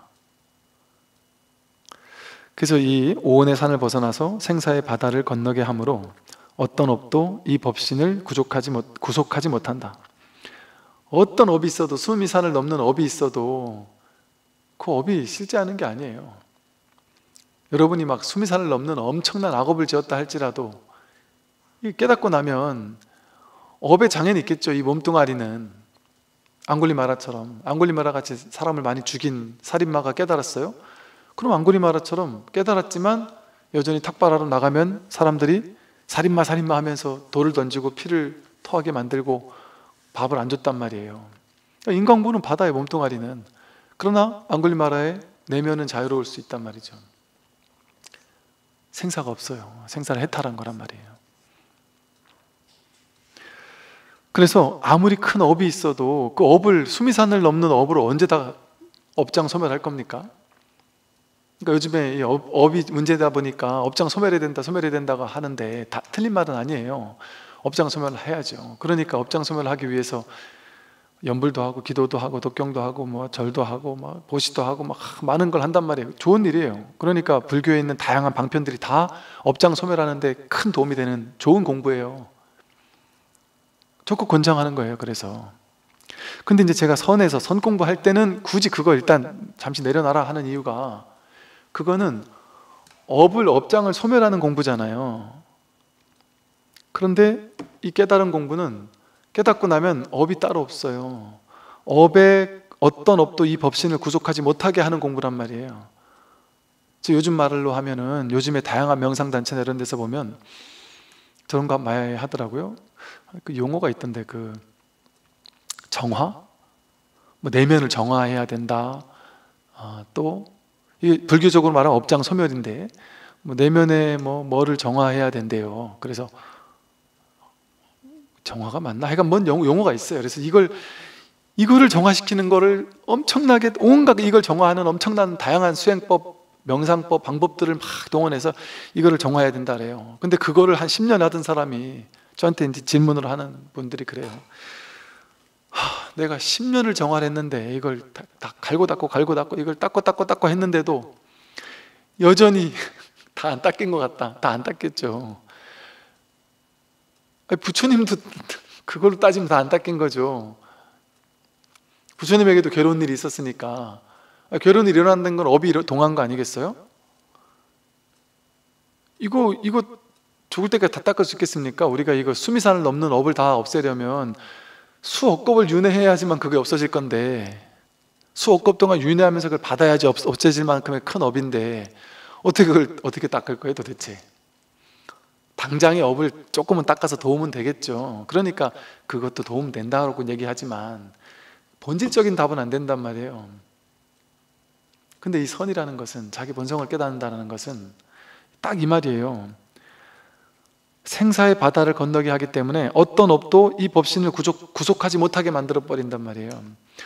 업이 없는 게 아니라 업을 그대로 받는데도 불구하고 이제 나는 더 이상 업에 구속되지 않아요. 업을 받는 건 얘잖아요, 얘. 얘야 업을 받든 말든 상관이 없어요. 나는 이게 아니니까. 허공법신이 나니까. 얘는 업에 구속받지만 허공법신은 업에 구속받지 않는단 말이에요. 그러니까 진정 자유로워지는 거예요. 그 업장은 그대로 있으되 업장이 없는 거예요. 업에 구속받지 않는 거예요. 업은 인연의 법칙에 따라, 인과응보의 법칙에 따라 현실이 현실대로 계속 이어질 거예요. 그런데 그 업을 바꿔가지고 내가 행복해지려고 한다면 언제 어느 천년에 가능하겠습니까? 이건 진짜 불가한 일이죠. 그래서 우리가 자기 마음을 깨달으면 근원의 든든한 어떤 안도감, 안심, 깊은 뿌리가 탁 이제 쉰단 말이에요. 이제 할 일 다 했구나. 그런데 할 일 다 했구나라는 한 측면이 탁 든든하게 뿌리 내리고 있단 말이에요. 그럼에도 불구하고 현실은 계속 바삐 움직여요. 오리처럼 물 위에서 고요히 잔잔히 가는 것 같지만 밑에서 발을 막 움직인다듯이 내면은 딱 중심이 잡혀 있는데 겉으로는 계속 움직여요. 직장 계속 다니고, 집에서는 청소 계속하고, 자식 계속 뒷바라지하고, 누구랑 싸움 붙으면 같이 싸우기도 하다가 할 거 다 한단 말이에요. 그러나 내면에 깊은 안도감이 항상 딱 있어서 잠깐 끌려갔어도 금방 돌아온단 말이에요. 자기 자리를 금방 탁 돌아온단 말이에요. 이 자리에 딱. 그래서 수본진심 제일정진, 오조 스님이 말씀하신 거예요. 오직 자기 진심, 본래 마음, 이 마음 하나를 딱 지키고 있는 것, 그게 제일의 정진이다. 이 마음 하나를 깨닫고서 이 마음 하나를 딱 지키는 것, 그게 정진이에요. 그게 수행이에요. 다른 게 수행이 아니라. 그러니까 그렇게 계속 수행하는 거예요. 그래서 여러분, 내가 견성을 하고 나면 모든 게 다 끝날 거야, 이런 환상은 갖지 마시고, 그러나 그게 좀 애석하고 아쉽긴 하지만 또 하나 또 희소식은 뭐냐면, 그 대신 이거를 깨닫고 나면 그 마음 깊은 곳에서 정말 깊은 안도감이 있어서 진짜 이제 좀 쉴 수 있겠구나 내가. 이제 내가 이제 이게 일을 끝낸 거구나, 이런 느낌? 일을 끝냈구나. 할 일을 다 해 마쳤구나. 겉으로는 일을 다 하지만 근원에선 할 일을 다 해 마쳤구나. 더 이상 할 일이 크게 없구나. 이렇게 그냥 살아가는 거예요. 그냥 인연을 만나면 베풀고 인연이 없으면 쉰다 하듯이. 그러나 인연 따라 열심히 살아요. 열심히 살아야 될 인연이 아직 남은 사람은 자식 아직 다 크지 않았으면 열심히 자식 키운단 말이에요. 근데 스트레스, 부담, 반드시 이래야 돼 저래야 된다는 그런 머릿속에 짊어지는 온갖 생각들의 무게감이 없으니까 최선을 다해서 그냥 가볍게 하고, 가볍게 하니까 툭 튀어가지고 더 잘 된단 말이에요. 뭘 하든지. 그런다? 안 될 수도 있어요. 저기 업에 장애가 있으면 안 될 수도 있죠. 이 몸에 하는 일이니까. 근데 돼도 좋고 안 돼도 좋단 말이에요. 다 안도감이 있으니까, 깊은 휴식이 있으니까. 그 쉬는 거예요. 쉬는 거. 딱 쉬게 된단 말이에요. 그래서 스님이에요. 스님. 그 스님을 제가 군에 있을 때도 우리 장병들이 우리 학교 선생님 보고 선생님 하다가 쌤 이러잖아요. 선생님 보고 쌤 이러잖아요. 요즘에 선생님들이 본인한테 야 쌤한테 가져와 이런, 요즘은 이제 쌤이 아주 그냥 그렇게 하는데, 우리 군에 있을 때는 스님 이러다가 장병들이 쉼 이래요. 쉼표 하듯이 쉰다 할 때 이런단 말이에요. 이게 되게 맞는 용어예요. 스님은 쉼이에요. 쉼. 법상 스님이 아니고 스님을 막 올려드리는 그런 용어가 아니라 그냥 쉰 사람을 스님이라고 하는 게 아닐까 하는 생각이 들어요. 그래서 업장 소멸하겠다. 얘가 나면 업장 소멸해야 돼요. 평생. 근데 내가 아니구나라는 걸 탁 깨닫고 나면 업장 소멸해도 좋고 안 해도 좋고, 업장이 따로 없어요. 업장이 따로 없어요. 오온이 이 법신을 가로막지 못하고 구속하지 못해요. 그러니까 상관없습니다. 업장 소멸해도 그만 안 해도 그만. 그게 업장 소멸한 거예요. 그래서 업이 있는데 업이 없는 거예요. 이제 그 사람은 업이 진짜 없는 게 아니라 업은 있어요. 그런 업이 없는 거예요. 아니, 부처님도 어찌 보면 부처님 제자가 가장 사랑하는 사람, 부처님이 진짜 우리 머릿속에 생각하는 그런 이상적인 분 같으면, 아니 부처님 가장 중요한 상수제자 2명, 사리불 목건년, 먼저 죽지 않게 도수를 부려가지고 먼저 죽지 않게 했어야 되는 거 아니에요? 특히나 목건년이라는 부처님 제일 제자 중에 신통 제일 제자가 외도들한테 칼에 찔러 죽었단 말이에요. 아주 요즘 말로 하면 아주 입에 담을 수 없는 살해를 당했단 말이에요. 부처님은 그것도 못 지켜주신 분이에요. 그리고 어떤 스님이 무력한 깨달음 이런 표현을 쓰더라고요. 맞는 말이에요. 무력한 깨달음이에요. 에고에 내가 봤을 때는 에고를 충족시켜주지 않아요. 이 몸뚱아리를 충족시켜주는 게 깨달음이 아니에요. 에고는 살 만큼 살다 가는 거예요. 깨닫는다고 내가 50에 죽을 사람이 70에 죽고 그럴까요? 안 그래요. 깨달아서 법을 피던 분들도 자기 죽을 때 되면 그냥 죽어요. 빨리 죽을 수도 있고. 인도의 뭔 성자처럼 담배 피다가 폐암으로 죽을 수도 있고, 법을 가리키다가도. 부처님처럼 상수 제자가 살해당하는 거를 놔둘 수도 있단 말이에요. 에고가 봤을 때는 충격적인 일이죠. 저게 무슨 부처야, 저게 무슨 도인이야 이렇게 얘기하기 딱 좋단 말이에요. 자기 제자도 못 지켜줬네 이렇게 느낀단 말이에요. 이게 법을 몰라서 하는 소리예요. 법을 몰라서. 이거는 이 몸뚱이를 이걸 애지중지해가지고 몸뚱이가 좋게 만드는 거겠습니까? 그러면 부처님은 필패하죠. 반드시.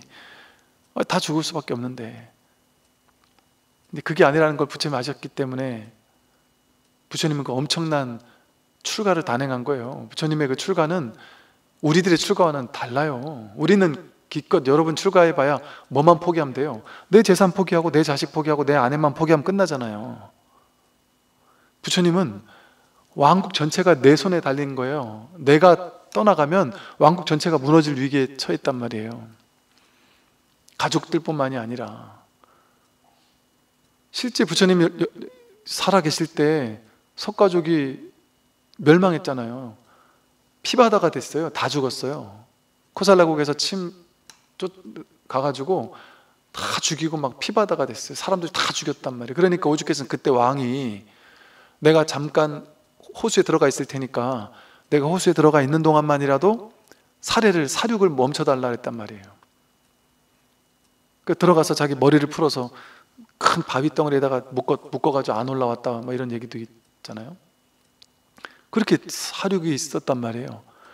그러면 우리들 에고, 아상, 이 몸뚱아리를 기준으로 이 몸뚱아리가 나다라고 느끼는 우리 에고, 아상의 입장에서는 부처님은 천하의 나쁜 놈이죠.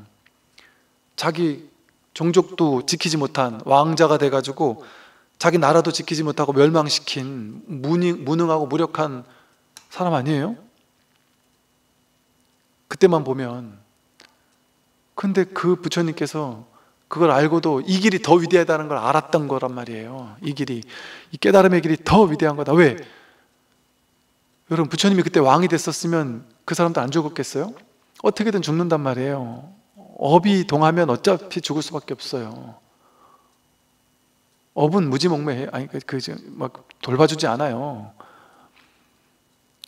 그리고 늙고 병들고 죽지 않았겠어요? 어떻게든? 전쟁나 죽든 늙고 병들고 죽든 어떻게든 죽지 않아. 모두 다 죽었을 거 아니에요. 어차피 죽을 거거든요. 근데 부처님은 깨닫는 걸 통해서 영원히 살았단 말이에요. 아, 우리의 본질은 영원히 살고 있구나. 죽을 수가 없구나. 이거 완전 진정한 한 생명이구나. 오로지 한 생명 한 살림이에요. 여기가 한 마음이고. 그 사실을 우리 2500년이 지난 지금까지 우리를 깨닫게 하고, 지금 부처님의 가르침이 전 세계를 깨어나게 하고 있어요. 정말로 그런 일이 벌어지고 있어요. 지금 세계적으로. 그 부처님의 가르침이요, 지금 꽃 피어나고 있는 것 같아요. 이 일이 이런 엄청난 일이 지금 그 당시 그 한 분의 깨달은 각자가 덕분에 우리가 지금 이렇게 공부를 하고 있다는 거죠. 이 마음은 미묘해서 보기 어려우나, 이 마음은 미묘해요. 왜 묘하다 그랬느냐, 미묘하다 그랬느냐? 볼 수 없으니까. 보이는 게 아니고 들리는 게 아니고 만져지는 게 아니고 냄새 맡을 수 있는 것도 아니고 모양도 아니고 크기도 없고 이거다 저거다라고 대상이 아니니까, 대상이래야 내가 그걸 볼 수 있거나 만들 수 있거나 잡을 수 있거나 얻을 수 있거나 가질 수 있거나 깨달을 수 있거나 알 수 있죠. 이거는 대상이 아니긴 쥘 수가 없어요. 대상이 아니기 때문에 알 수가 없어요. 알려면 알 내가 있고 알 것이 있어야 되잖아요. 이건 아는 것이 아니에요. 그러니까 이거는 깨달았다 는 말도 알았다 하는 말도 그냥 방편으로 쓰는 말이지, 그런 일은 있을 수가 없어요. 아, 이건 알래 알 수 없는구나 라는 게 명쾌해지는 거지. 알고자 했던 그 마음이 탁 쉬어지는 거지. 더 이상 찾지 않는 게 공부지. 질문이 사라지는 게 공부지, 질문의 답을 딱 얻는 게 공부가 아니에요. 그냥 질문이 딱 사라지니까 더 이상 얻을 게 없구나. 아, 이대로 본래 갖춰져 있었구나. 내가 허망하게 어리석으니까 질문했었구나. 그 사실을 깨달아서 본래 이대로 완전하구나를 깨닫는 거예요.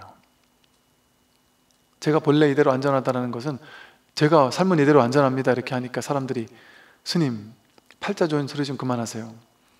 저는 지금 돈이 없는데 뭐가 완전해요? 저는 지금 아픈데 뭐가 완전해요? 저희 부모님은 지금 연세가 드셔서 내일 모레 돌아가실 것 같은데 뭐가 완전해요? 그게 완전한 거예요. 아픈 게, 병드는 게, 늙는 게, 죽어가는 게, 그게 완전한 거예요. 완전한 거예요. 여러분이 병들고 늙고 죽지 않는 게 완전하면, 상상해 보세요. 여러분을, 세상 사람들은 다 병들고 늙고 죽는데 여러분 혼자만 죽어도 안 죽고 늙지도 않고 병들지도 않는다 생각해 보세요. 그래서 2300년이 됐는데 여러분 혼자만 살아있어요. 젊게.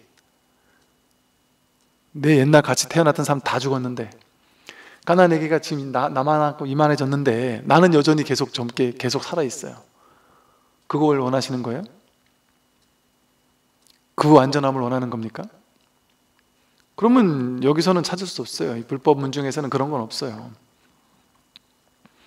그렇게 하는 거는 인류 역사가 증명했잖아요. 실패. 진시황도 실패했잖아요.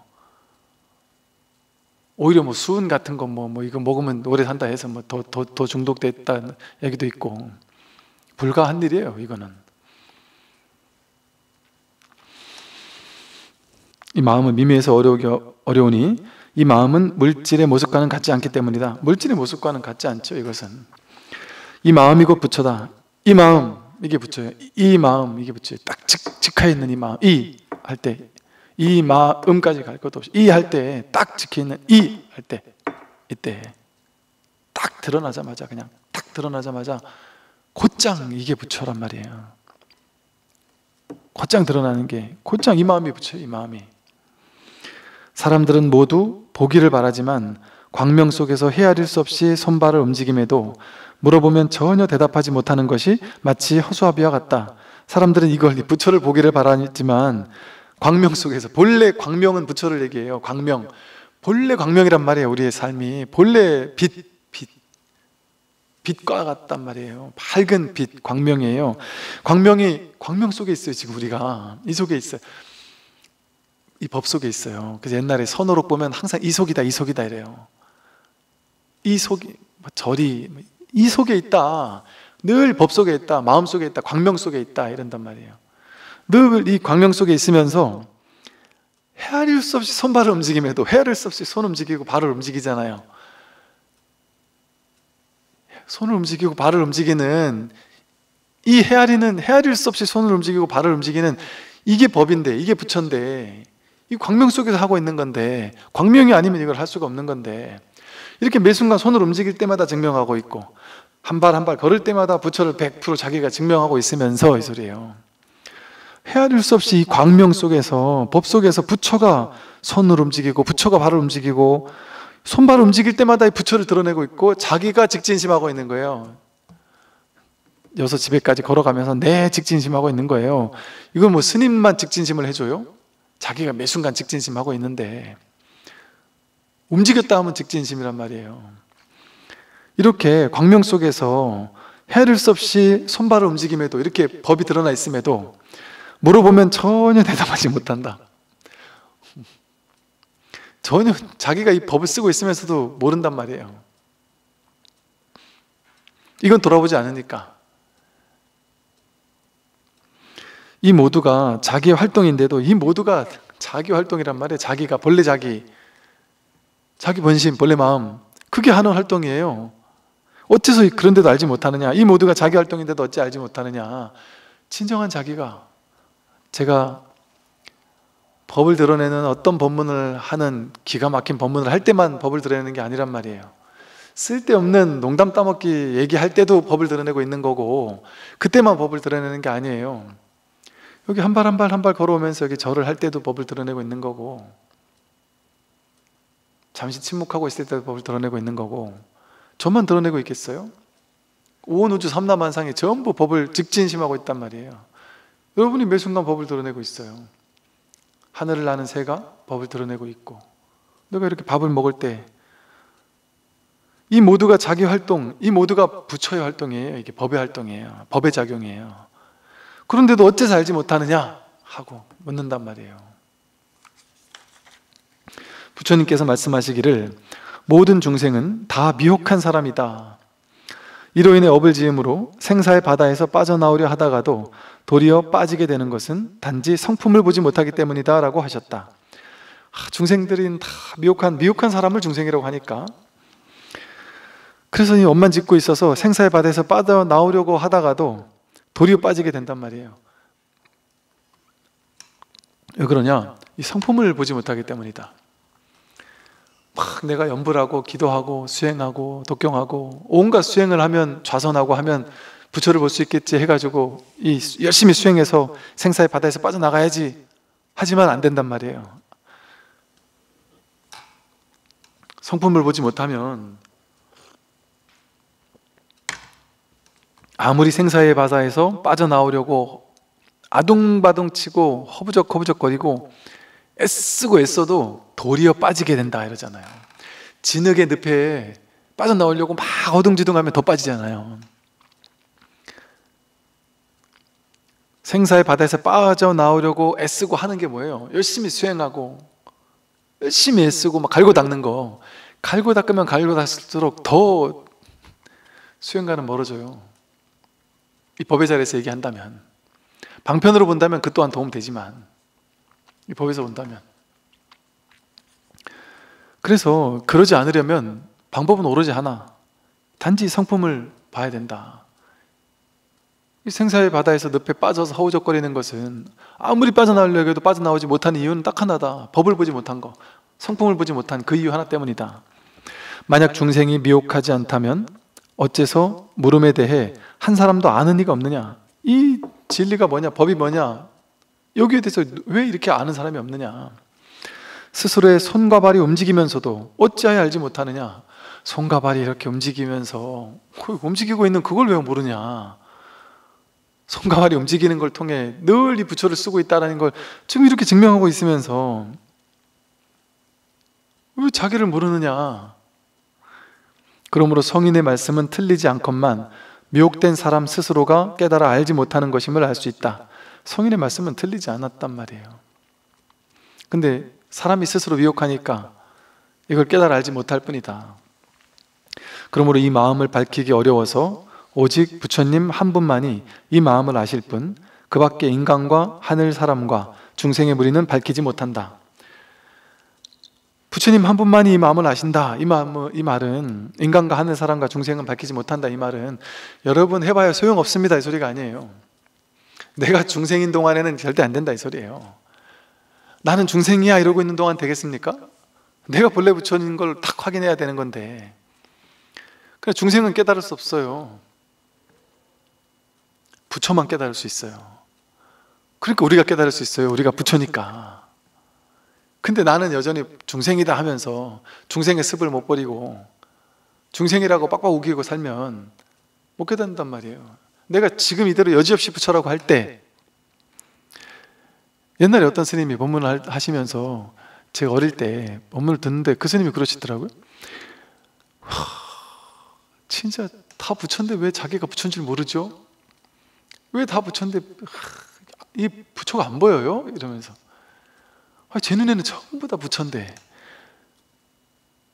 정말로 전부 다 부처인데 전부 다 부처를 쓰고 있는데 지금 그렇게 매 순간 부처를 그렇게 100% 활용하고 있고 100% 쓰고 있고 다 부처가 이렇게 훤히 드러나 있는 부처를 이걸 못 본단 말이냐 이런 식의 얘기를 하시는데 와 그때 막 돌아버리겠대요. 이게 뭔 소리냐 저게 지금. 그때는 이제 또 오해를 했어요. 그 스님을 어떻게 오해했냐면 와 저 스님은 대단하네. 저 스님 눈에는 우리가 중생으로 안 보이나 보다. 저 스님 눈에는 우리가 다 막 이렇게 환히 광명으로 빛나는 석가모니 부처님 같이 보이나 보다. 내 눈에는 중생으로 보이는데 그래서 제가 이렇게 돌아봤어요. 사람들을. 그들이 중생으로 보이더라고요. 저 스님한테는 부처로 보이는구나. 나한테는 중생으로 보이는데. 지금 그대로 부처예요. 지금 다 부처를 쓰고 있어요. 근데 그게 그런 걸 얘기하는 게 아니에요. 지금 제 얘기를 이렇게 듣고 있다라는 이 사실이 부처라는 걸 증거하고 있어요. 듣고 끄덕끄덕 하는 이 사실이 그게 부처를 지금 증명하고 있잖아요. 그러니까 부처로 보이죠. 부처니까. 부처를 쓰고 있으니까 부처로 보이는 것이죠. 부처라는 특정한 모양으로 보인다는 얘기가 아니에요. 이거는 모양으로 볼 수 없어요. 모양으로 보자면 한 모양도 부처 아닌 게 없는 거죠.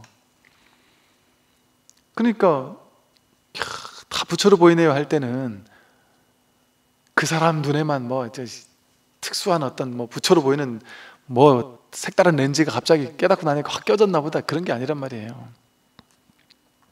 옛날에 모르겠어요. 그날 제가 기억이 맞나 모르겠는데 어릴 때 읽었던 옛날 무슨 도인의 글이라 그러면서 읽었던 책에 그걸 읽은 것 같아요. 깨닫고 나면 깨달은 스님은 여러 가지 바뀐다는 거예요. 근데 그 중에 보니까 깨닫고 나면 뼈가 여기가 이렇게 우린 두 가닥으로 돼 있잖아요. 이게 한 가닥으로 바뀌어서 이렇게 통뼈가 된다는 거예요. 그래서 야 그런가? 그랬단 기억이 나요.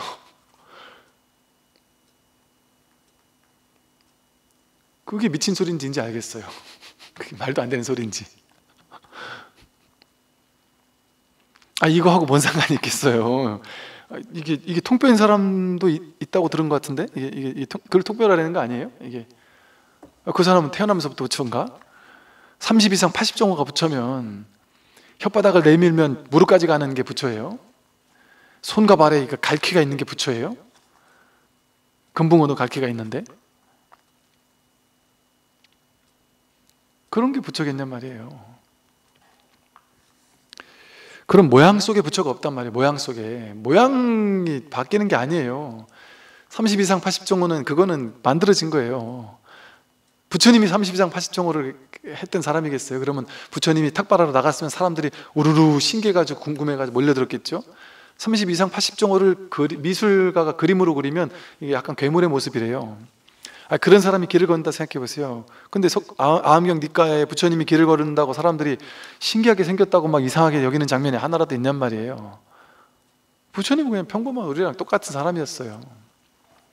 신통자제함을 막 하는 것도 아니고, 제가 봤을 때는 신통자제함이라는 것도 후대 사람들이 만들어낸 거예요. 막 신통력 쓰고 하는 것들, 전생담 이런 거 다 만들어졌어요. 부처님 당시 거기가 아니라 저 서북인도 지역에서 여기가 우리 부처님이 살던 곳이 아니니까, 이쪽이 근데 상당히 좀 이렇게 보세요. 인더스강, 겐지스강 있잖아요. 부처님은 이쪽이 겐지스강 유역에 있는 분이잖아요. 이쪽 인더스강 유역에 이쪽이 또 상당히 문명이 옛날부터 아주 오래됐던 문명이잖아요. 거기가 또 저 서양과 동서양의 교류가 되는 지역이기도 하고 하다 보니까 그 사람들은 자신의 문화에 대한 어떤 상당한 그 프라이드가 있었거든요. 근데 부처님이라는 위대한 인물이 우리 지역에서 안 나왔다는 게 엄청 충격이고 막 인정하기가 싫은 거예요. 그러니까 어떻게 해야 저 부처님을 우리 지역으로 모셔올 수 있을까? 역사적으로 안 되잖아요. 그러니까 이제 그 나라에서는 부처님이 태어나셨지만 우리 지역에서는 부처님이 전생에 여기서 공부하셨어. 그래 부처님 전생당이 그 지역에서 막 만들어졌단 말이에요. 그 부처님 전생담 중에 상당수는 인도 전통적인 그 이야기들, 거기서 채용해온 것도 상당히 많아요. 그러니까 경전도 막 고지고대로 보면 안 돼요. 우리도 당장 저희만 해도 저희 은사 스님 옛날에 있었던 일화들, 상자 스님들 만나가 얘기 들어보면요, 저희 은사 스님은 정말 어마어마한, 이 세상에 그런 분이 없는 신통력을 갖추신 분이에요. 우리 제사 스님들 모여가지고 얘기 들으면 은사 스님에 대한 신통력 관련된 일화가 없는 사람이 없다니까요. 그 얘기를 다 종합해 놓으면 그런 사람이 이 세상에 진짜 있나 싶어. 여러분 안 믿을 거예요. 그런 얘기 되게 많아요. 우리도 당대 아직 열반하지도 않으신 분을 그렇게 막 신통자제한 분으로 이렇게 막 그림 그린단 말이에요. 좀 과장이 있단 말이에요, 사람들은. 근데 부처님은 2500년 전의 분인데 그 이후 사람들이 그 과장 안 했겠어요? 그때 문자도 없을 텐데, 문자로 이미 부처님 당시 경전이 기록되지 않았어요. 구전만 됐지.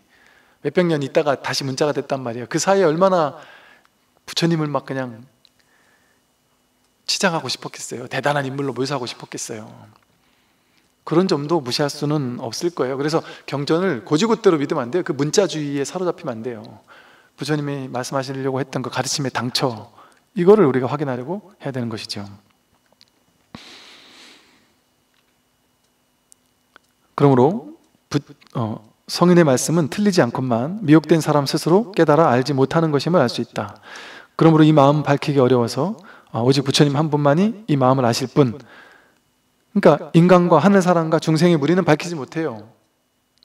내가 인간이 아니라는 걸 깨달을 때 그때 부처가 되는 거지. 내가 본래 부처구나 하는 걸 깨닫는 거거든요. 내가 중생이 아니구나, 본래 부처였구나, 이 사실을 깨닫는 거예요. 만일 지혜로서 이 마음을 밝게 깨달으면 비로소 법성이라고 하고 해탈이라고도 한다. 지혜로서 이 마음을 밝게 깨달으면 그때 이 마음이라고도 하고요, 법이라고도 하고요, 부처라고도 하고요, 열반 해탈이라고도 하고요, 법성이라고도 하고요, 해탈이라고도 해요. 또 생사에도 구속받지 않고, 생사에 구속받지 않죠. 모든 법에도 구속되지 않으므로, 어디에도 구속되지 않으니까 이들 일컬어 대자제왕열애라고 한다. 대자제왕열애, 크게 자제하단 말이에요. 어디도 걸림없는, 구속받지 않는, 완전히 자제한 것 중에 왕이란 말이죠. 그런 대자제왕열애라고도 하고, 부사의, 사의, 생각으로 헤아릴 수 없는 자리란 말이에요, 이 공부 자리는. 그래서 불가사의하다, 부사의하다라고도 하고요, 생각으로 헤아릴 수 없는 것이니까. 또 성체, 성스러운 바탕이다, 성스러운 본바탕이다, 성스러운 본체다, 이렇게 말하기도 하고. 또 장생불사, 이거 아마 인도 그 당시 이제 장생불사라고도 하고 큰 신선이라고도 한다. 아마 그 당시에 아마 도교 뭐 이런 영향을 받아서 이런 말을 썼나 봐요. 장생불사, 틀린 말은 아니에요. 장생, 이건 장생이고 이건 불사의 길이거든요. 죽지 않는 길이니까, 이거는 나지 않고 죽지 않는 불생불멸이니까 이걸 다르게 말하면 장생이라고도 할 수 있죠. 오래 산다고도 할 수 있죠. 날 수 없고 죽을 수 없으니까 장생불사라는 말로도 표현할 수 있단 말이죠. 또 큰 신선이라고 한다. 그 당시 뭐 신선 이런 얘기가 유행했나 보죠. 이걸 깨닫는 게 진짜 신선이지 뭐 다른 게 진짜 신선이냐, 이런 말이죠. 부처님께서 인도에서는 바라문이 그렇게 바라문 하니까, 바라문 계급으로 태어났다고 해서 바라문이 아니다.